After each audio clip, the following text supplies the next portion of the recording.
Alright, the difference between a reason and an excuse. An excuse essentially includes a moral judgment. Someone did something fucked up, but they are excused because XYZ. That's their excuse. You're walking through a crowd, you bump into someone, you say, "Excuse me."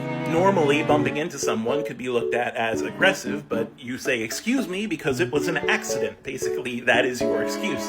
It's an accident, please excuse my behavior. A reason is simply providing a chain of cause and effect. Why is Florida man running around in his underwear wrestling alligators? Well, the reason is that he took bath salts, acid, and fent. That is not condoning the use of those substances. One of the three I have tried. You guessed the one. That's merely saying we see an effect. Let's talk about the cause. It is, to me, absurd to say that the reason behind Nintendo's changing prices is not because of the rapidly changing international economic state. Whether or not you think that is excusable is a different discussion. But before we can even have that discussion, we have to establish cause and effect. And one unfortunate thing about the gaming community at large is that they are resistant to the idea of nuance in cause and effect. Famously, I ended up doing a series on this when Pokemon Scarlet and Violet came out. Gamers thought that Pokemon Scarlet and Violet ran shitty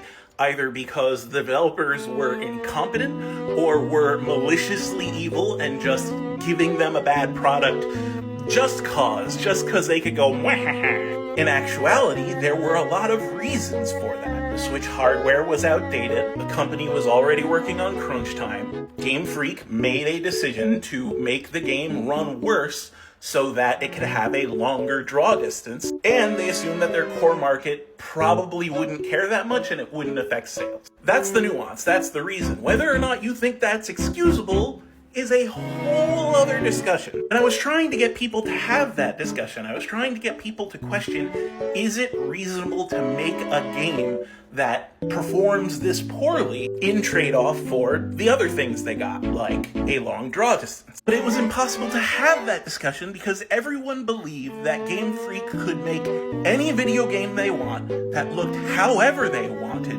instantly, with infinite resources, and that the only reason they aren't giving us a brilliant 4K 120 FPS Pokemon game is because they are evil and greedy and don't care about us. And that's the thing. All companies are evil and greedy and don't care about us. That's just capitalism. But you don't get anywhere complaining about that. You actually get somewhere when you understand the reasons and question whether or not those reasons are excusable. And I'm trying to make people do that with the Switch 2, probably failing.